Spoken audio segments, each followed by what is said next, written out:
100% job గ్యారంటీతో ISTTM business school admissions open.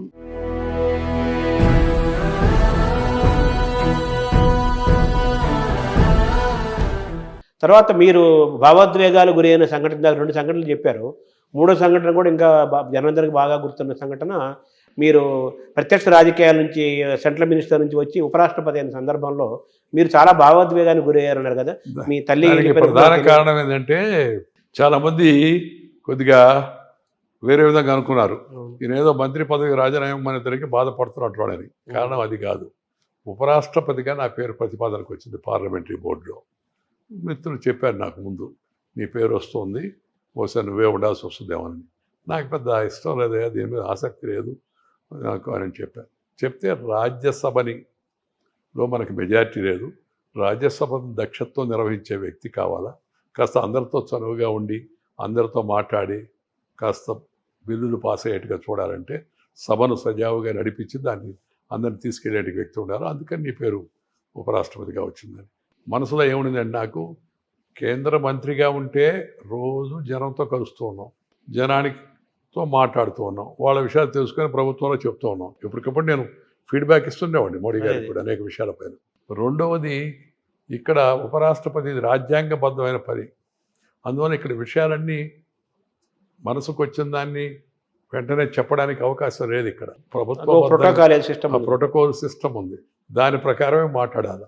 తర్వాత అందరినీ ఎక్కడైనా పోతాను, నేరుగా పోయి కలుసుకుంటాను, అందరినీ ఇష్టమైన కౌగులించుకుంటాను, లేకపోతే పొద్దున్న చేస్తాను, కొంచెం దూరం మెయింటైన్ అవుతుంది. ఇది ఒక కారణం అయితే, ఇంకొకటి నాకు మొదటి చిన్న వయసులోనే తల్లిని కోల్పోయాను నేను. అదొక పెద్ద లోటు నాకు. ఇప్పుడు నన్ను తల్లిదాగా పెంచి పెద్ద చేసింది పార్టీ. నేను ఇందాక చెప్పాను, గ్రామీణ నేపథ్యం నాది, రైతు కుటుంబం నుంచి వచ్చాను నేను. అలాంటి వాడిని నన్ను ఇంత స్థాయికి తీసుకెళ్లి అఖిల భారత అధ్యక్షుడు చేసి ఆ తర్వాత అనేక రకాల మంత్రి పదవులు వచ్చేట్టుగా చేసిందంటే దానికి తల్లి లాంటి ప్రోత్సాహం ఇచ్చింది పార్టీ. పార్టీ వల్ల నేను పైకి వచ్చాను. వెంకయ్య అంటే బీజేపీ వల్ల వెంకయ్య, బీజేపీ వెంకయ్య అనేవాళ్ళు అందరూ. మొదట్లో నా అడ్రస్ అదే, బీజేపీ వెంకయ్య అనేవాళ్ళు. అలాంటి పార్టీని రేపటి నుంచి ఈ రాజ్యాంగ పదవిలోకి వస్తే పార్టీ కార్యాలయానికి పోవడానికి లేదు, పార్టీ కార్యాలయానికి పోవడం లేదని ఎక్కడ రాయదా. కానీ నేనే వెంటనే నా పేరు ప్రతిపాదించిన వెంటనే నామినేషన్ వేయడానికి ముందే పార్టీ అధ్యక్ష పదవికి రాజీనామా ఇచ్చాను. రాజీనామా ఇవ్వాల్సి వస్తుంది, పార్టీతో సంబంధం పోతుంది, రెండవ తల్లి కోల్పోయినట్టు అవుతుంది అని నాకు దుఃఖం ఆగలేదు, ఉద్వేగం వచ్చింది, కళ్ళీళ్ళు కూడా పెట్టుకున్నాను. నాకే కాస్త ఒక్కోసారి భావోద్వేగం ఎక్కువ. ఈ అంశంలో మీరు మీ భావోద్వేగము, మీరు మొట్టమొదటిగా మరో తల్లిలాగా తెలిసిన పార్టీకి దూరం అవుతున్న ఫీలింగ్తో మీరు కళ్ళనీళ్ళ పరిమితమైంది, మొత్తం లోకమంతా చూసింది. ఈ అంశంలో నరేంద్ర మోదీ పట్ల అందరూ విమర్శలు వచ్చాయి. ఈయన ప్రత్యక్ష రాజకీయాల నుంచి నాయుడు గారిని పక్కనకు తప్పించేసేసి ఉపరాష్ట్రపతి పేరుతో ఆయన మూల కూర్చోబెట్టేసి ఒక వ్యూహం ఈయన పన్నారు అని ఒక చెడ్డ పేరు మోడీ. నేను అలా అనుకోవడం లేదు, ఎందుకంటే నా అనుభవం ఏం చెప్తుందంటే, ముఖ్యంగా దానికి ప్రధాన కారణం రాజ్యసభ. ఆ తర్వాత నాకు ప్రధానమంత్రి గారు కూడా చెప్పారు కూడా, ముఖ్య కారణం ఇదేనని. తర్వాత నాకు ఉపరాష్ట్రపతిగా నా పేరు ప్రతిపాదించే ముందు జైట్లీ గారు, తర్వాత అక్కడి నుంచి మంత్రులందరూ, సీనియర్ మంత్రులందరూ కూడా నాతో మాట్లాడారు. మాట్లాడి దానికి ముందు పార్లమెంటరీ బోర్డు మీటింగ్ ముందు కొంత ఉంటుంది కదా, మామూలుగా మాట్లాడుకుంటాం కదా, వాళ్ళందరూ చెప్పారు విషయం ఇదేని. అందువల్ల అది కరెక్ట్ అనుకోను. ఈ ప్రచారం జరిగిన మాట, ఈ భావం కొందరి మనసులో ఇప్పటికి కూడా ఉన్న మాట వాస్తవం, కాదనే కదా మనం జ్ఞానం మాడుకుని దానికి ఎవరేమన్నారు కదా, కానీ అది వాస్తవం కాదు. ప్రధాన కారణం ఇది. అంటే రాజ్యసభలో పెద్దల సభ కాబట్టి దానికి వైస్ ప్రెసిడెంట్ ఆటోమేటిక్గా చైర్మన్ కాబట్టి ఆ బలంగా దాన్ని నడిపే వ్యక్తి అయి ఉండాలి. వెంకయ్యనాయుడు గారు అయితే దాన్ని మనం ఉపయోగపడతారు ఉద్దేశంతో ఆయన మిమ్మల్ని ఉపరాష్ట్రపతి చేశాడు ప్రధాని మోడీ. ఆర్టికల్ 370 రద్దు, ఆ తర్వాత ట్రిపుల్ తలాక్ రద్దు, ఇంకా అనేక చట్టాలు రాజ్యసభలో మెజారిటీ లేకున్నప్పుడు సభ నిర్వహణ సమర్థవంతంగా లేకపోతే బిల్లే పాస్ కాదు. అవును, నువ్వు లోక్సభ పాస్ అయినా కూడా రాజ్యసభలో కూడా పాస్ కాకపోతే కొన్ని చట్టాలు. అందుకని ప్రధానంగా ఆయన ఆలోచన చేశాడు, దాని ప్రకారం ప్రతిపాదించాడని నేను అనుకుంటున్నా. అంటే మీరున్న సమయంలో ఆ సమయానికి బీజేపీకి లోక్సభలో మెజారిటీ ఉన్నా కానీ రాజ్యసభ తక్కువ ఉంది. అలయన్స్తో కలిపినా కూడా మెజారిటీ లేదు.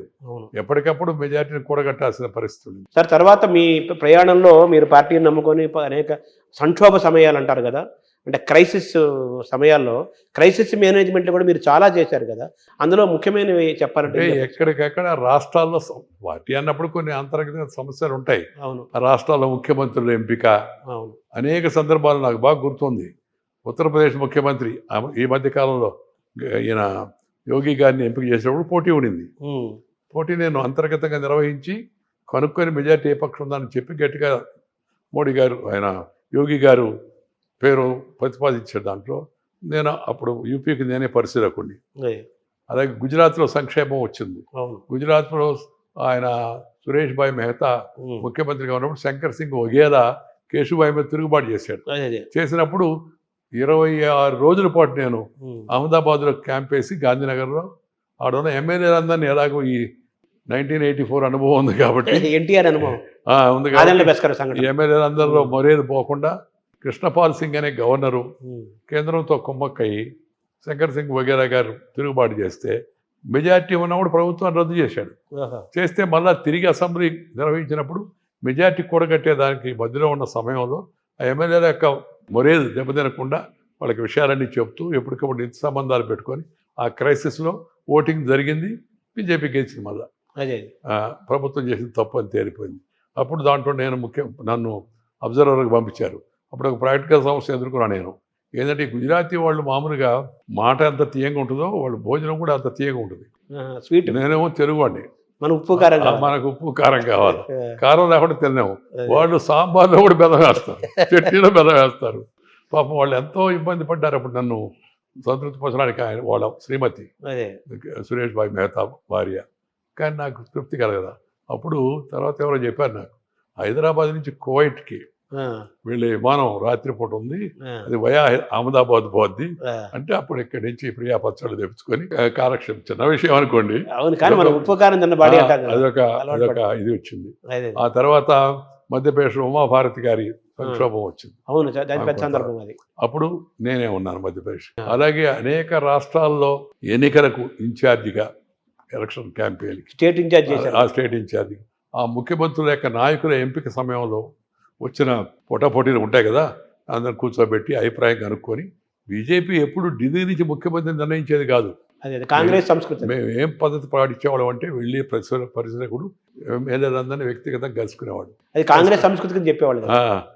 కలుసుకొని ఎవరి వైపు మొగ్గు ఉందో కనుక్కొని రెండో వ్యక్తిని కూడా పిలిచేయా, ఇది జరిగింది, మొగ్గు ఇటు ఉంది అని ప్రకటించేవాళ్ళం.